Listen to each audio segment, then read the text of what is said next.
പാർക്കുലേ നല്ല നാട് ജ്ഞാനത്തിലെ പരമോനത്തിലെ ജ്ഞാനത്തിലെ പരമോനത്തിലെ ഉയർ മനത്തിലെ അന്നദാനത്തിലെ ജ്ഞാനത്തിലെ പരമോനത്തിലെ ഉയർ മനത്തിലെ അന്നദാനത്തിലെ ഗാനത്തിലെ അമുദാക நிறைந்த കവിതയിലെ ഉയർനാട് ഗാനത്തിലെ അമുദാക நிறைந்த കവിതയിലെ ഉയർനാട് இந்த പാർക്കുലേ നല്ല നാട്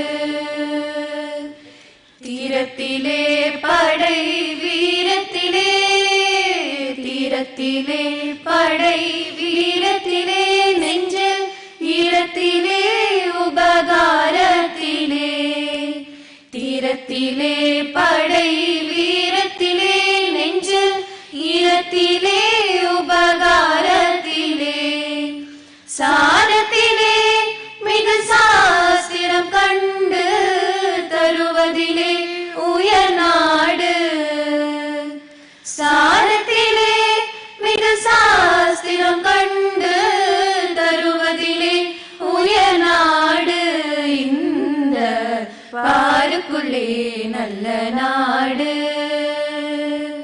പാർക്കുലേ നല്ല നാട്.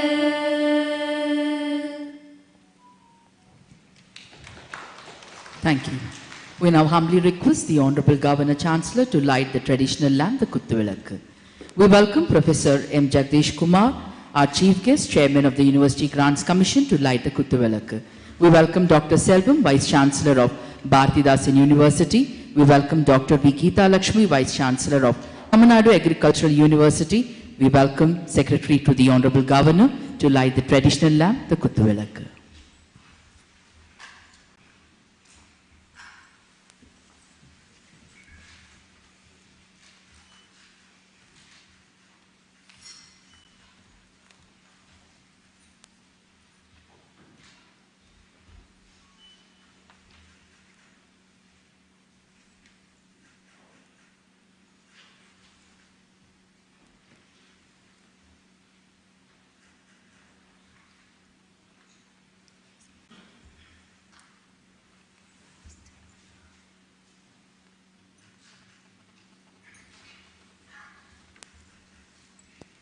Thank you, sir.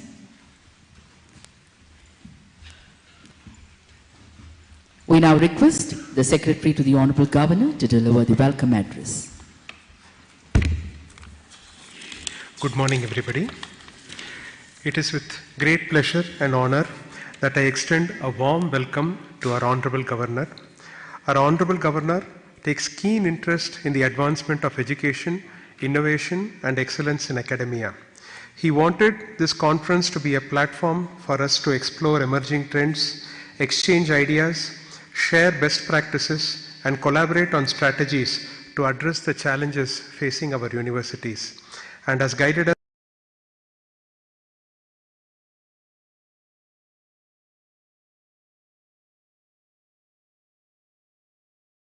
Sir has readily accepted our invitation to be the chief guest, and we are very happy to have a renowned academician and education administrator as our chief guest today.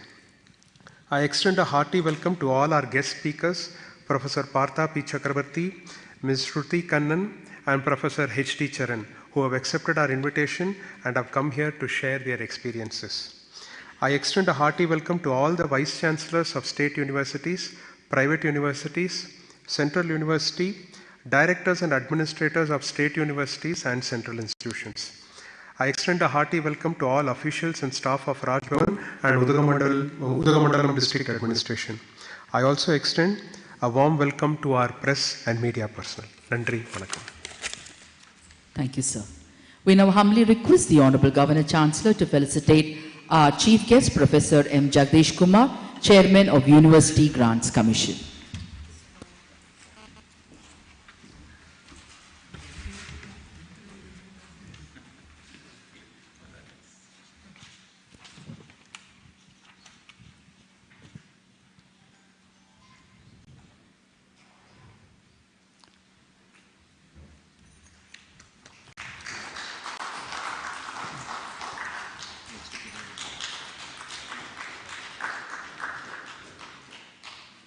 Thank you, sir. We now humbly request our Honorable Governor to felicitate the guest speakers. The Honorable Governor will now felicitate Professor Partha P. Chakrabarti, former Director, IIT Kharagpur.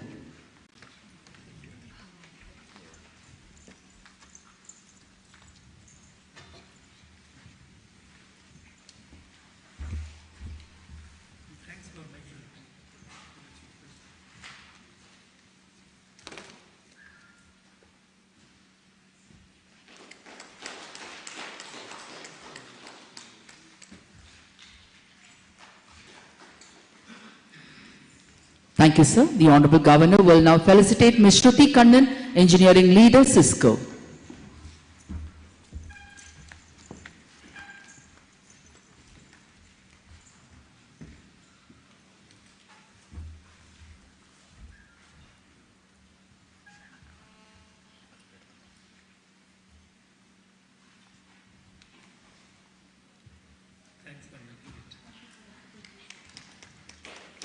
Thank you, sir.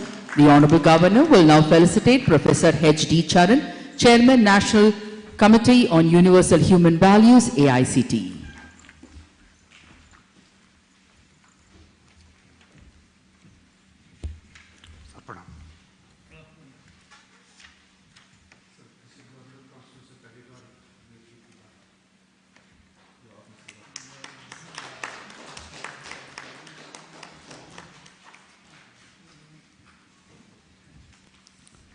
Thank you, sir. Thank you so much. We now request the Deputy Secretary Universities, Thiruprasanna Ramasamy, to introduce our chief guest, Professor M. Jagdish Kumar, Chairman of the University Grants Commission. Good morning, Honorable Governor, Chancellor, and dignitaries. Our chief guest of the conference, Professor M. Jagdish Kumar, is the Chairman of the University Grants Commission and was the 12th Vice Chancellor of Jawaharlal Nehru University, New Delhi. He has obtained his degrees from Indian Institute of Technology, Madras, and did his postdoctoral research at University of Waterloo, Canada. He is the professor in Department of Electrical Engineering at IIT Delhi. He held the NXP Philips Chair Professor, established at IIT Delhi by Philips Semiconductors, Netherlands. He received a 2013 Award for Excellence in Teaching in Large Class category from IIT Delhi. He works in the area of nano-electronic devices, nanoscale device modeling and simulation, innovative device design, and power semiconductor devices. He has published more than 250 publications in referred journals and conferences. He is on the editorial board of several international journals, including the IEEE Journal of Electronic Devices Society, and is the editor-in-chief of IETE Technical Review. He was an editor of IEEE Transactions on Electron Devices for 9 years. He is a fellow of Indian National Academy of Engineering, the National Academy of Sciences India, and the Institution of Electronics and Telecommunication Engineers, India. He has been awarded 29th IETE Ramlal Wadhwa Gold Medal for distinguished contribution to the semiconductor device design and modeling field. He also received first ever ISA VSI Techno Mentor Award from India Electronics and Semiconductor Association, which recognized a distinguished Indian academician and a researcher for playing a significant role as a mentor and a researcher. He is a recipient of 2008 IBM Faculty Award for Professional Achievements. He is the President of General Council of National Assessment and Accreditation Council, NAC. He was the member of University Grants Commission and a member of Telecom Regulatory Authority of India, TRAI. He was the chairman of governing body of the National Council of Science Museums, Ministry of Culture, Government of India. I am delighted to welcome you, sir, to deliver the special address.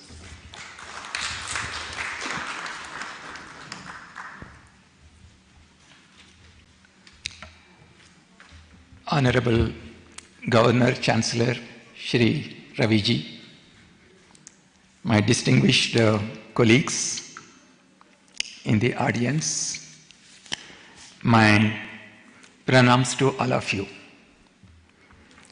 I thank the Honorable Governor for giving me a second chance to be with you here in this 2 days conference.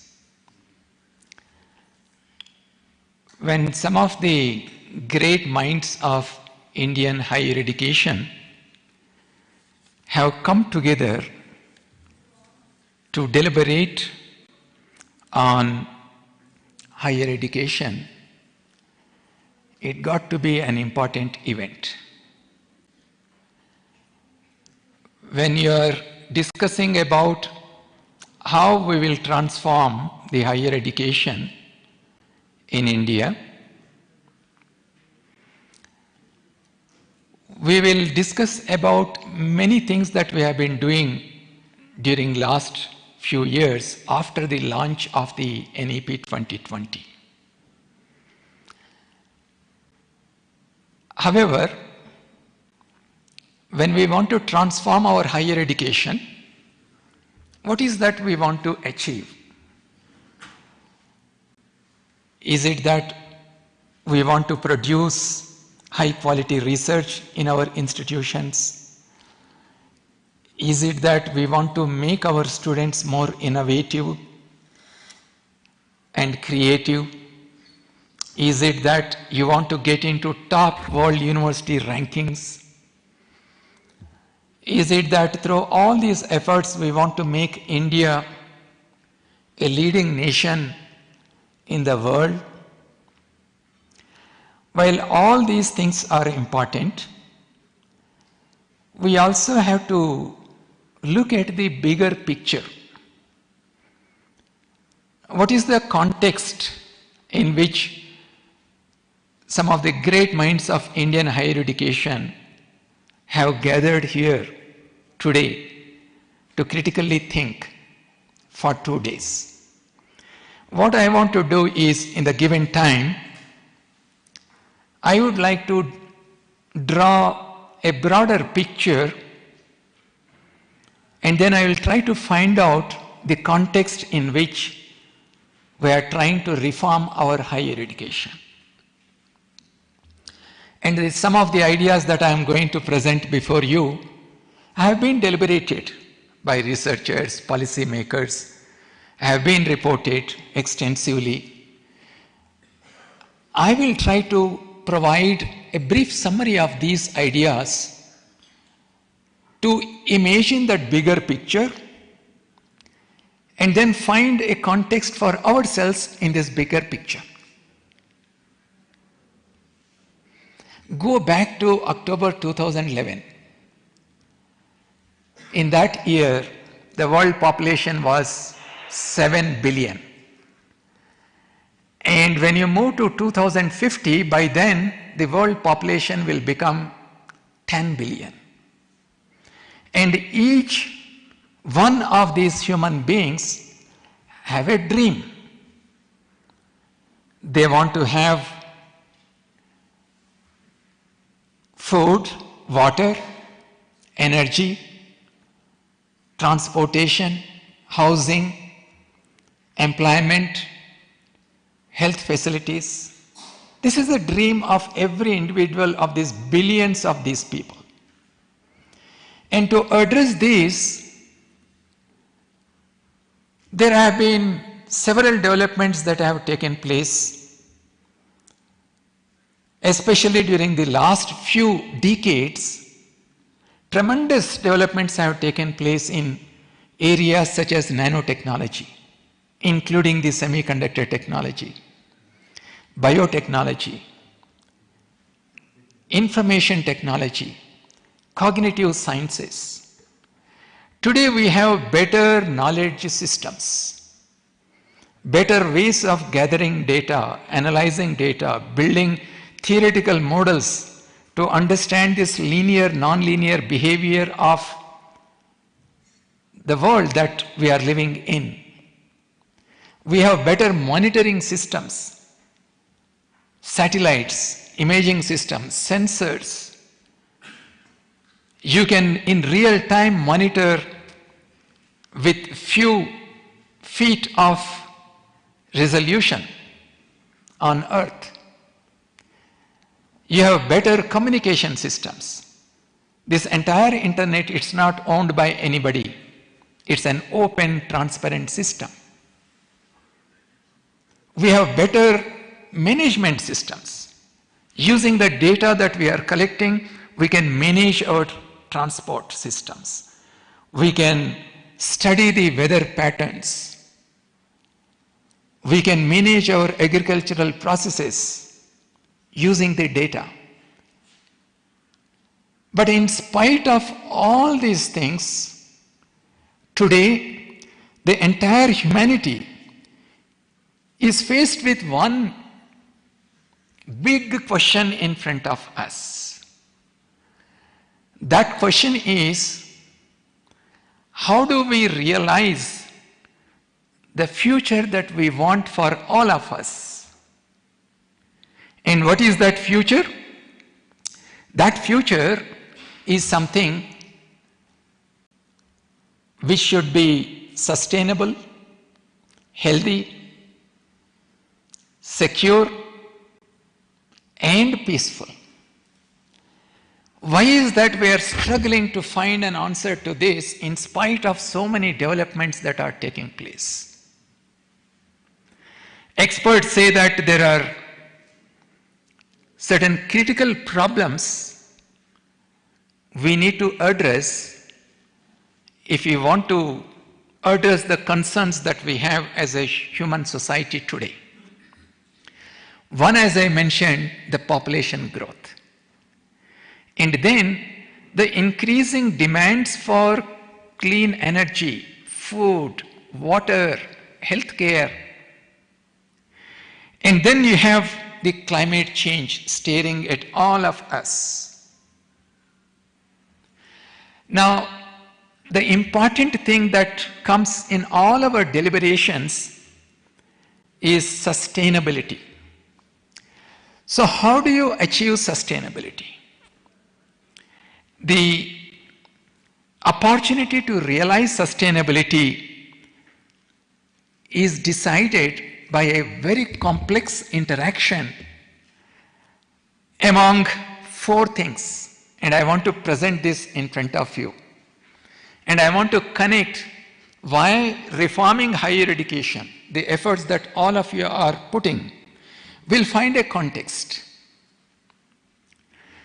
One of the critical problems, as I mentioned in the beginning, the complex interaction among the issues that we have, the population growth and the increasing human needs. Societal and cultural values. Human-built environment, such as the big cities that we are building. And then the earth system boundaries. Mother Earth has certain limits. Beyond those limits, Mother Earth will not be able to cope up with. Now there is a complex interaction among all these parameters. And unless we understand and address this, we will not be able to achieve that sustainability, security, peace, and health for everybody on earth. Let me first look at the earth boundary, earth system boundaries, how we are breaking it. Today, if you look at the carbon dioxide, ppm by volume, we should not cross 353 ppm by volume, the atmospheric CO2. But we have already crossed well beyond that. We cannot have biodiversity loss. 10 species per million per year. Already hundreds of species are becoming extinct. The amount of nitrogen that we extract from atmosphere for human consumption, for human use, because life on earth is sustained by the presence of nitrogen. How many millions of tons per year can we extract? Not more than 35 millions of tons, but we are extracting much more than that. Somebody asked me, what happens if we have too much of nitrogen? Well, the unused nitrogen, plants have certain limit up to which they can absorb nitrogen. The unused nitrogen will get into water bodies, soil, and it will lead to the growth of toxic algae. And this algae absorbs the oxygen for miles and miles within the water, and it will deplete of any living beings there. So there are many, many detrimental effects when we cross the earth system boundaries. Now let me look at the population growth. In olden days, when the child mortality rate was very high, the couples had to produce more babies. If you produce 10 babies, maybe one will survive, grow and become an adult, and produce more babies so that the humanity continues. But with technological advances, with medical science advances, the child mortality rate has come down. We are producing more babies now, and they are surviving. In addition to this, another interesting thing has happened. Our lifespan also has increased. We live longer now. So the entire age structure is moving towards the elderly age structure. And that's the biggest challenge that we have today in the world. So what will happen if more people are elderly and there are less younger people in the society? Your economic systems will get affected. The older people have to be taken care of, and they are unemployable because they do not have the required skills. So this is going to put a huge pressure on the society. The other problem that we have is the huge demand for clean energy. How do we make sure that there is abundant, low-cost, carbon-neutral energy available to everybody? To produce energy, you also require water. You of course can use other means of generating electricity, but one of the commonly used approach is hydrothermal electric processes. You require water. Today, our dependency on the fossil fuels is the highest at any time in the history of humankind. We use liquid fossil fuels, petroleum, diesel, and then the solid fossil fuels such as coal, and then the gas, natural gas. Of course, now we are looking at the renewable energy resources such as the solar power and wind energy, and even the biofuels. But unfortunately, our requirements of energy are growing and growing. By 2035, we must produce nearly 800 quadrillion BTUs of energy. 1 quadrillion is 10 to the power of 15. So how are we going to produce this energy? Of course, our increased usage of solar energy will come to our rescue to some extent. Even then, to produce solar energy, you require solar panels. You require silicon. You require very critical metals such as lithium, gallium, titanium. You require rare earth metals. Where are we going to get these metals, these minerals? This is a challenge that we have, especially for a country like ours. If you use wind power, solar energy, you of course have to store this energy. So you need to develop efficient battery technologies. And after you use the batteries, after a few years, where will you throw these batteries? That is going to become another environmental challenge for all of us. Because even today, we do not have a good, efficient method of recycling the batteries. because they are so toxic. Now let us look at water. India has only 4% of the global fresh water. And out of that, nearly 80% is used for agricultural purposes. Nearly 50% of the world now lives in water-stressed regions. So how are we going to address this problem? Even if you have water, to transport water you require energy. To clean water you require energy. So energy and water, they are interlinked with each other. And nearly 90% of the water used by humans, it comes back as wastewater. And we still do not have good ways of recycling this water so that it can be reused. The other challenge that all of us will face in this bigger picture, and therefore we need to find a context why we are trying to transform our higher education, is the agriculture. Today, majority of the farmers are small landowners. I come from a village. These farmers have 1 acre and 2 acre land, and it becomes highly economically unviable for them to lead a life based on those small patches of land.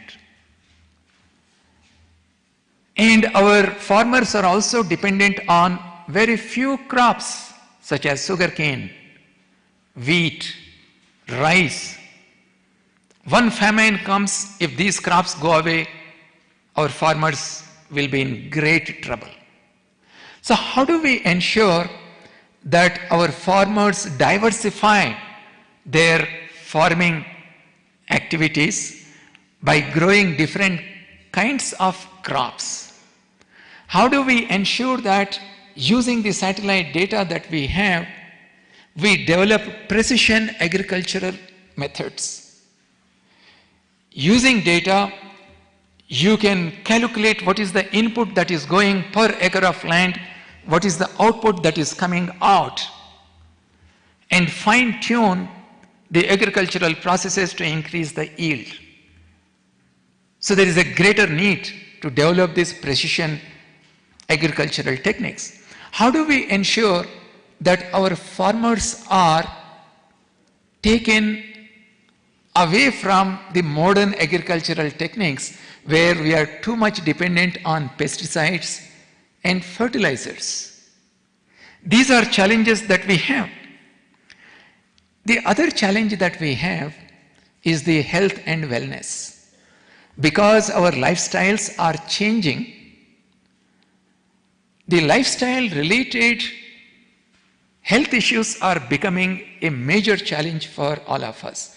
Lesser physical activity, more consumption of processed food, more salt, sugar and fatty food, less fiber in our food.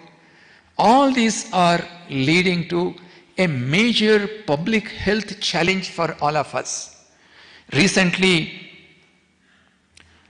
a professor, a researcher in Delhi carried out a study on school kids, and he found that nearly 1/3 of the school kids have fatty liver problem. Liver is such an important organism in our body. Nearly 1/3 of people in certain countries, they are highly obese. Even if you look at the construction of our buildings today, when you enter a big building, you really have to search for the staircase. The first thing that will be prominently visible to you is the lift. On the other hand, you should be using the staircase so that you are physically active. And mental wellness is another major problem. Increasing stress levels at home, at school, at college, at workplace. Reduced cordial interpersonal relations. Now this is also becoming a major problem. Although we have so many antibiotics, vaccines, drugs, and advanced surgical techniques. Today, accessibility to healthcare systems is still a major problem for us because 70% of our Indians live in rural areas. They experience multidimensional poverty. They have a house to live, they have food to eat, but they do not have access to good quality education. They do not have access to good quality healthcare system and so on. So this multidimensional poverty is becoming another major problem. And the urbanization is creating another huge issue. We are building mega cities and it puts enormous pressure on us in waste management, for example, or in providing electricity. So how are we going to address this? And then we have this all-encompassing challenge of the climate change.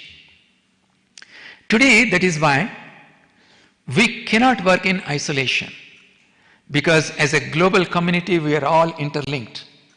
The national boundaries may exist.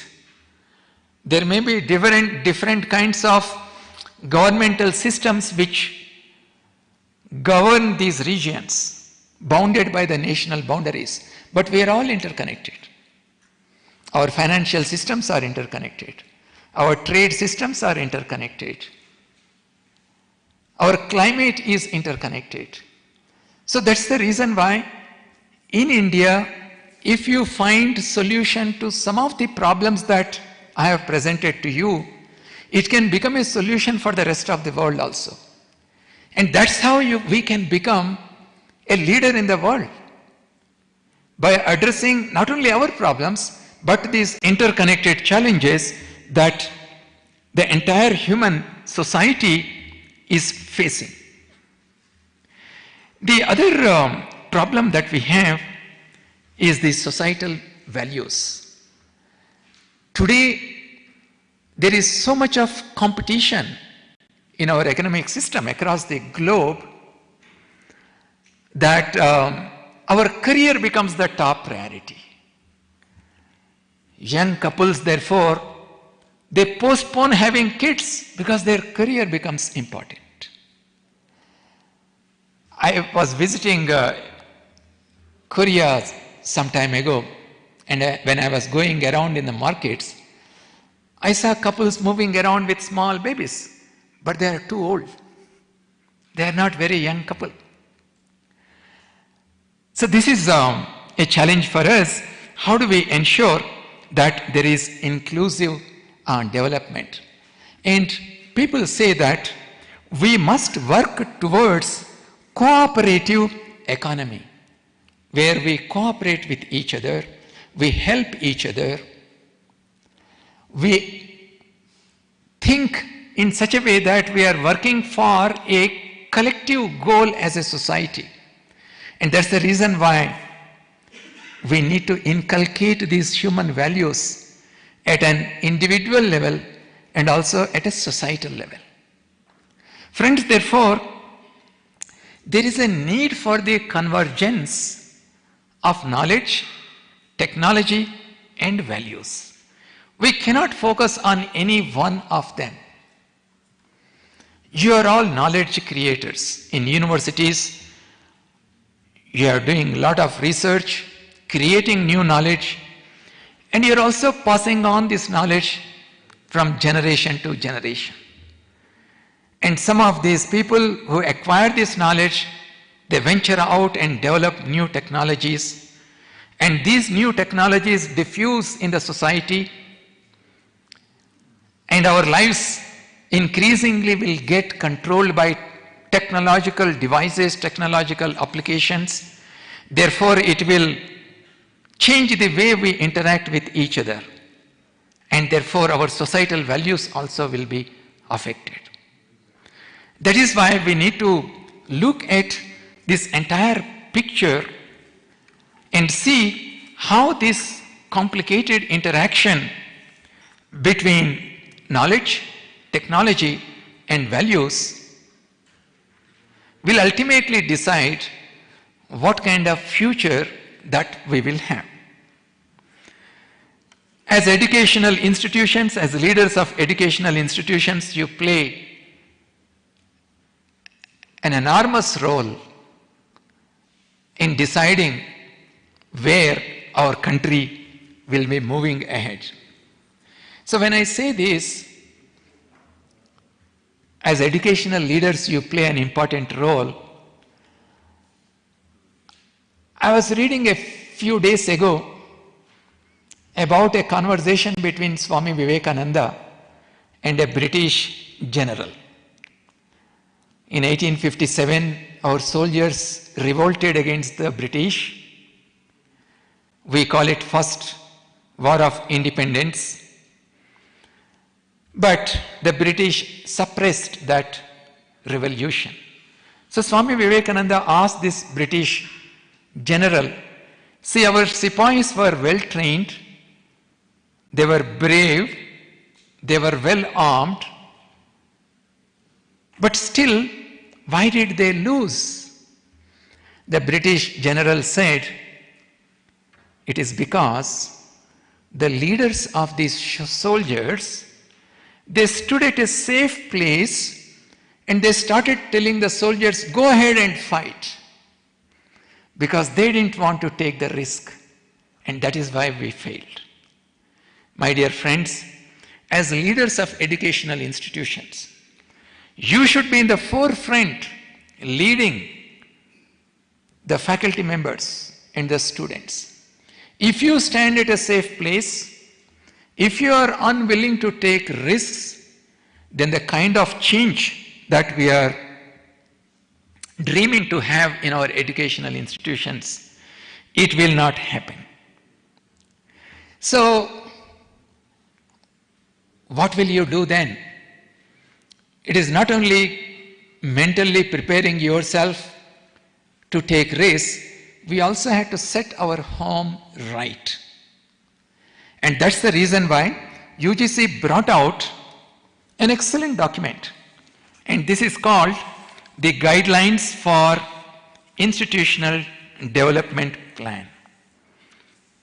Just a month ago, we had a one-day workshop on institutional development plan where we invited about 220 vice chancellors from across the country. I'm sure few of you also might have attended that conference.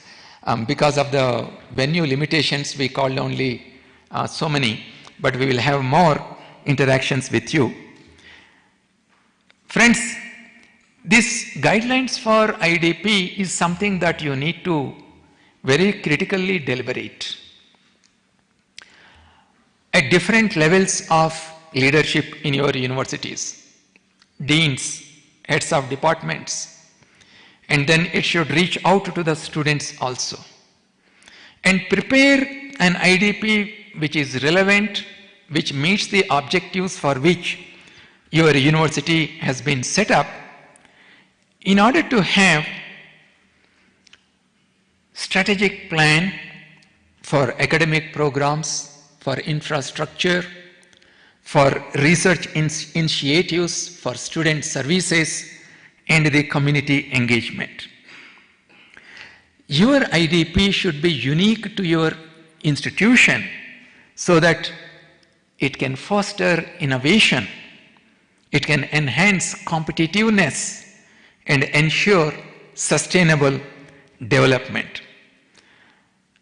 Just as I mentioned during the bigger picture that I drew, your IDP should also align your objectives, the objectives of your institution, to the broader societal aspirations, societal needs. Let me also tell you that if you have designed a good IDP and if you implement, it can enhance the reputation and prestige of your university. Nowadays, many funding agencies, they look at various performance metrics and the outcomes. you can actually enhance this by having a good IDP. Friends, I would like to tell you one important thing about this IDP. That is, when you implement IDP in your university, it should ensure that it addresses the issues related to diversity, equity, and inclusion. The IDP should help in making your university campus a welcoming and supportive environment. It will help you in adjusting, adapting to the changing circumstances. And let me tell you, there are many things that are changing today, especially our young people. Our young people are very aspirational. They are willing to take risks. You know, today we have more than 125 startup companies in our country. And what is very interesting is that majority of these startup companies are coming from tier 2, tier 3 towns and cities, not from these so-called elite institutions or big cities. And that is a clear indication that our young people are ready. But are we ready? Are we changing enough? We need to ponder on these things during these 2 days of deliberations that you are going to have. One of the things that I'm sure you will deliberate is, how do you make sure that you make your institutions centers of excellence in terms of producing high quality research? How do you ensure that your students become innovative and they will take up entrepreneurship? Well, there are few things that we must do as educational institutions. Whenever I meet colleagues like you, I have been emphasizing on providing an ecosystem in our educational systems which will help our students to cross over these artificially built disciplinary boundaries. The first thing that you can do is, right at the undergraduate level, when students are admitted, why do you want to see in which subjects they passed in 12th class? Irrespective of in which disciplines they passed out of the school, if they show their competency in a particular discipline by clearing an entrance exam at a national level or at your university level, why can't you admit that student in a completely, totally different discipline? It is in our hands. You don't require any additional infrastructure, any additional funds for doing this. In your advertisements, you can showcase this, that any student, irrespective of their discipline, they can join in any discipline in their undergraduate program. Do you know that in our undergraduate and postgraduate curriculum frameworks that we have designed and announced, an undergraduate student, irrespective of in which discipline they passed out, they can join in a discipline of their choice in the postgraduate program. In UGC NET now, student from any discipline can write any discipline in UGC NET so that they can do a PhD in a discipline of their choice. These are mechanisms for breaking the disciplinary boundaries, and you must play a very, very critical role here. Friends, I want to bring to your notice a very important thing that we are doing. Today, out of 4.3 crore students that we have, nearly 79% of the students do undergraduate programs. Only 11% of the students go for postgraduate, and even smaller amount, maybe 1%, fraction of 1% go for PhD. Now, out of these 79% of the undergraduate students, majority of them do BA, BSc, BCom. What is their future after they do BA, BSc, BCom? This is a major challenge that we have. The other challenge that we have is, in school system we have 26 crore students, and in higher education we have 4.3 crore students. That means many students who are coming out of the schools, they are not even coming to the higher education institutions. They are going back to their villages. They are going back to their parents. How do you address this issue? This is a challenge as education is in front of us. One of the things that we are doing is integrating skill education as part of the regular undergraduate programs. We have recently launched this 5M+ program. UGC and NCVET is working with many organizations in the area of finance, banking, logistic management, life sciences skill sector, media and entertainment skill sector. And there are many, many such areas. Hotel management, travel management, wealth management, risk management. There are many, many areas where we can bring in these skill-based courses. So through 5M+, we are going to make these courses available to the students. And my request to all of you is, look at the undergraduate curriculum framework, redesign your undergraduate programs so that the students can focus both on their academic interests and also the career interests. Let's say I am doing BA History, I will do half of my program credits. In a 4-year program, it is 80 credits. I do history, but the remaining 80 credits, I may do courses in banking and financing, or in auditing, or in accounting, or in data management, so that my employment opportunities will increase. We are also working on guidelines for introducing apprenticeship integrated undergraduate programs. If there is a 4-year undergraduate program, you can sign an MOU with a local industry. This industry may be in the need of skilled people, because when your students pass out, their skills do not match with the skills of the industry. You can sign an MOU. Let's say they require 200 students, 200 young people in having certain skills. You can design this apprenticeship program so that 2 years they go and learn on the floor in the industry. And the remaining 2 years they will study in the industry, and the remaining 2 years they study in the college or the university. These 2 programs where skills are going to be integrated, or it will become apprenticeship embedded degree programs, which will be launched soon by many of you. This is going to change the entire scenario. Our young people will become more and more employable with these kind of new programs. So some vice chancellors, they asked me, what if half of the credits are taken by the students offered by the industry? What will happen to the teaching load of our teachers? They will have lesser teaching load. Do you know that last year we have permitted the universities which are offering the online programs to start their academic sessions 2 times in a year, like the West does. In July you can start the academic sessions. You can also start the academic session in January to December.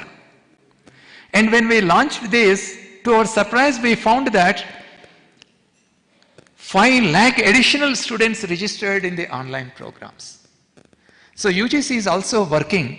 Soon we will communicate to all of you that as universities, in your physical programs also, you can have 2 academic sessions. July academic session to June, or you can have January academic session to December.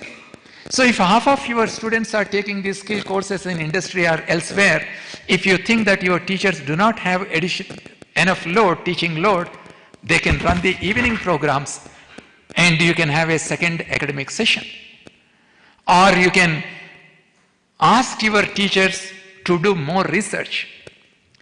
Friends, I would like to stop here. I have taken about 40 minutes. There are many, many things that are coming, and all of you have to be in the running mode, not in the walking mode. If you want to see perceptible change on the ground, See, education is one area where you cannot see the change overnight. But people are restless. They are asking, we have announced the NEP 2020 4 years ago. Where are the changes? So, it is our responsibility to stand up and ensure that these rapid changes are implemented in our educational systems. And let me tell you, I have met many of you on several occasions.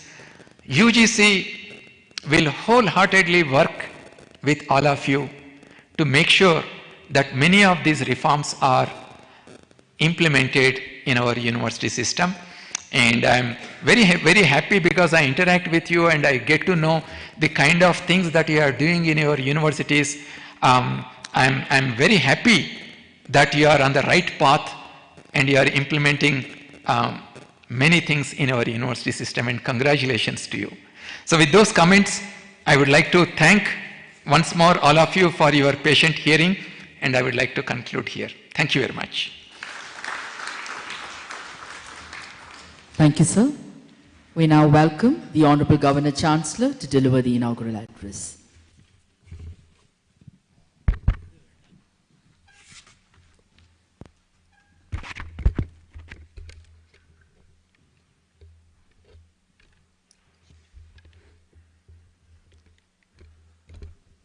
Professor Jagdish Kumar, Chairman, UGC and the Chief Guest, eminent leaders of higher education, very warm greetings to all of you.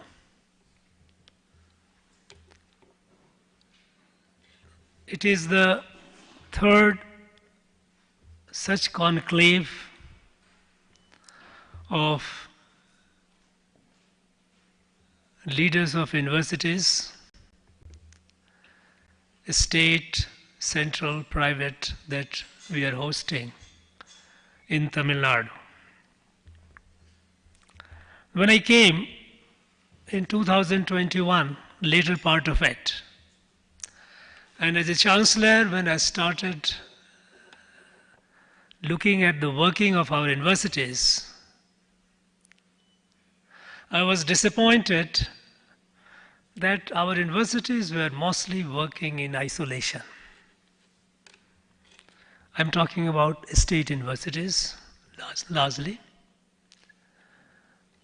Each university was struggling with its problem. It was setting its standards. And there was a strange lack of communication among these institutions. And that is how the idea of this conclave, that we must have at least once in a year a get-together of all the eminent leaders of higher education,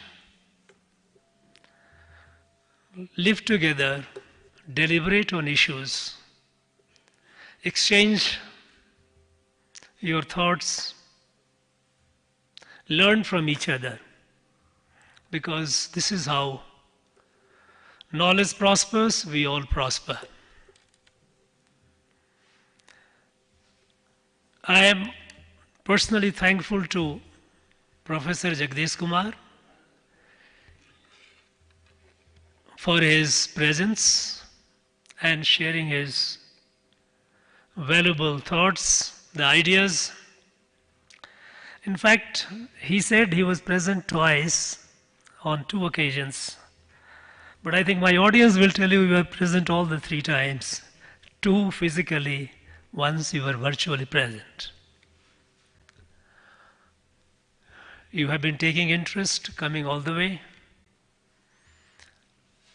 interacting with our Vice Chancellors, being the guardian of standards in the higher education, and being the driver of many of the significant transformations that are happening in our higher education ecosystem. Your presence has been immensely helpful. Friends, this 2 days conclave, the core thrust is on research excellence, innovation and entrepreneurship. We have eminent experts to share their knowledge, their ideas.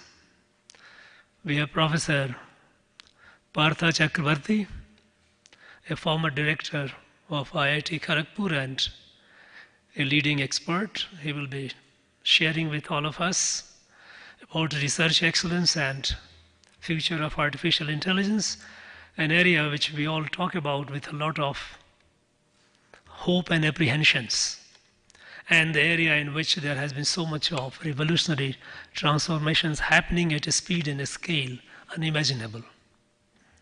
It will be good to hear him. We have for a startup, for innovation and entrepreneurship, Shruti Kannanji from Cisco, who has been advisor to various initiatives of the government of India, a startup in India and others. She will be sharing with us, which will be very, very valuable to us. We also have Dr. Charan, who would be telling us about universal human values. Plus, we'll have some other speakers. The context has been set in by the chairman UGC. He has touched on all the frontiers, the areas where we need to work, which are very, very pressing need of the hour. I'm sure you would be taking note of it and aligning your university initiative accordingly. Friends, you know, our national education policy, which has been brought out after a lot of churning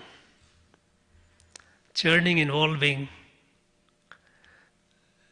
countless number of stakeholders from different disciplines, not only from the academia, from the industry, from the society, from thought leaders from various domains. This is our future. You know, our country today is at the cusp of transformation. Challenges which are facing the world, they are facing us as well. And they are hurting us in a very major way. We have a problem at almost every dimension.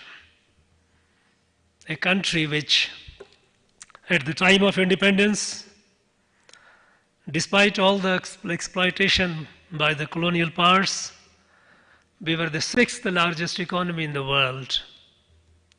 In the subsequent over 6 decades, we were reduced to 11th economy.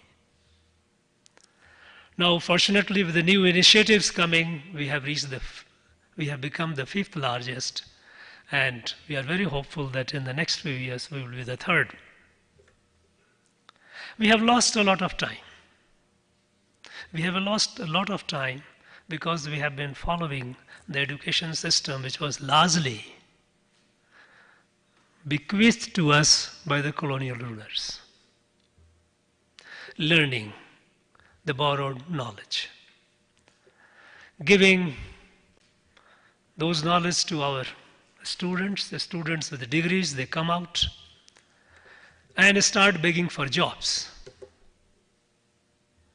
Now, if we all say that basic purpose of education is empowerment, a student at whichever stage comes out with a certificate, with a degree, should come out with a confidence to live with dignity. Somehow we missed it and we continued following that tradition. And we reached where we reached. The countries which were far behind, they left us far behind. Now, if we continue like this, we have no future. While we think about the world, which we must think, which we have started thinking because we are like to build ourselves, we have to think about ourselves. We have to think about ourselves, our country, for the good of the world. We know for a long time, until colonization, India was the largest economy in the world. Not for 100 years, not for 200 years, for over 1800 years of recorded history. We were the largest economy in the world primarily because we were innovative. We were enterprising. Our education system was not the system of rote learning. We all know that in India, we don't have much of gold mines. But India had the largest gold reserve in the world. How? It was because India, the world was the market for Indian products. Be it iron, be it textile, be it chemicals, be it many, many things. Right from Central Asia, Roman Empire, in the west to China in the east. They were India's market. We were competitive. It was not that the others were not trying, but we were competitive. We were ahead of others. So our products were valued. It is a recorded history that the iron that India produced was the best. And in the old historical literature, the iron was called, Indian iron was called Jawab-e-Hind. When the soldiers, when the armies, they looked for the weapons, the metals, the irons that they used, the Indian iron was the best, was the strongest. We were qualitatively, we kept improving, innovating. This spirit of innovation, a spirit of research, it was decimated during the colonial period. We have to come out of it. You know, in Bharatiya knowledge system, knowledge is not a static, it is a dynamic. And that is how the thrust has been always on creating new and new knowledge. I am tempted to recall Tiruvalluvar. At the very beginning of the Kalvi section, what does he say? He says, Kark kasdark karpavai katrapin nirak adarkutaga. Kark kasdark karpavai. Learn hard and hard. Break frontiers. Create new knowledge. Create new knowledge. And Katrapin, having acquired that, Nirak adarkatak. Live by that. Make that knowledge part of your living. Make that knowledge improve your life. Make you a better human being. It should be able to alleviate or address the challenges of life. That is technology. You know that Thiruvalluvar believed in celebration of life. He was not the one who could have ever advocated idle knowledge, knowledge for the sake of knowledge. No. Being the one who celebrated life, his message was to create new technology to make our life better. And we know that civilization has been, the civilizational journey of humankind has been shaped, its architecture has been shaped by technology. Right from the wheels, to the steam engine, to the internal combustible engine, to telephone, to all these, to the IT, to the digital, and now we are in artificial intelligence. All these have a transformative effect on the whole civilization. Now, in this era,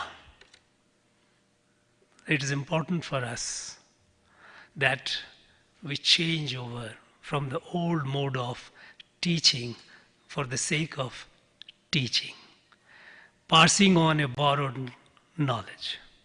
In fact, our NEP 2020, the essence, the core inspiring principle has been this Kural, which has been the basis of our Bharatiya Gyan Paddhati, our Indian knowledge system, a dynamic, ever evolutionary, ever transformative education system.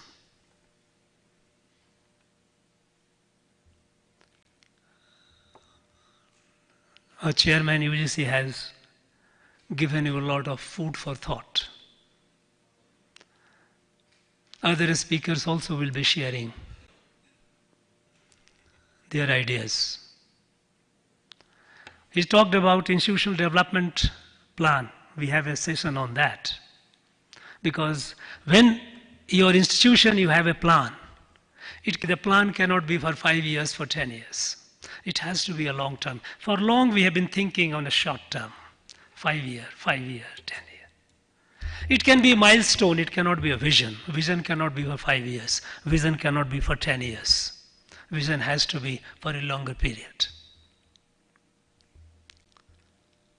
So, how you develop your institution?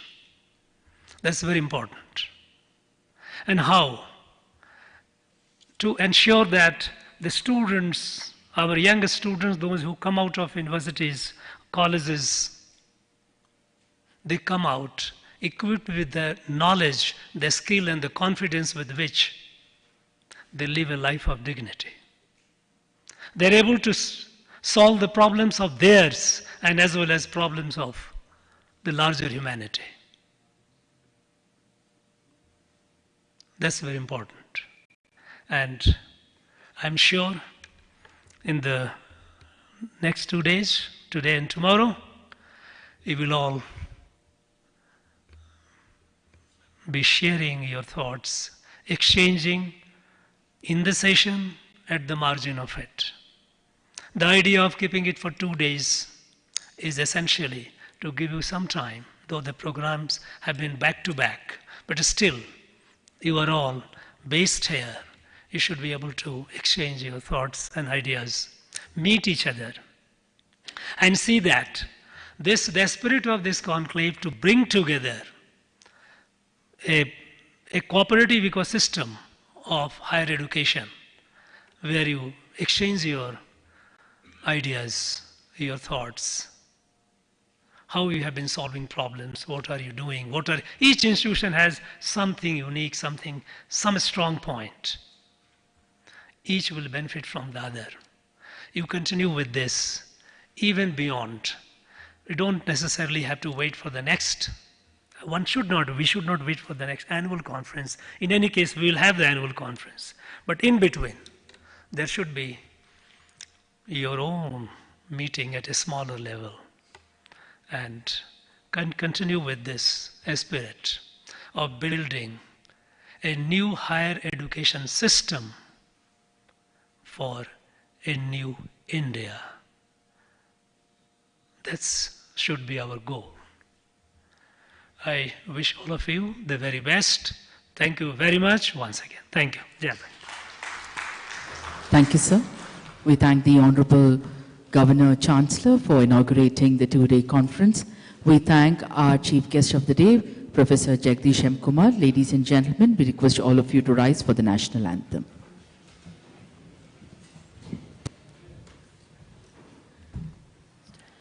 जनगण मन अधिनायक जय हे भारत भाग्य विधाता पंजाब सिंधु गुजरात मराठा द्राविड उत्कल बंगा विंध्य हिमाचल यमुना गंगा उच्चल जलधि तरंगा तव शुभ नामे जाहे तव शुभाशिष माहे गाहे तव जय गाथा जनगण मंगलदायक जय हे भारत भाग्य विधाता जय हे जय हे जय हे जय जय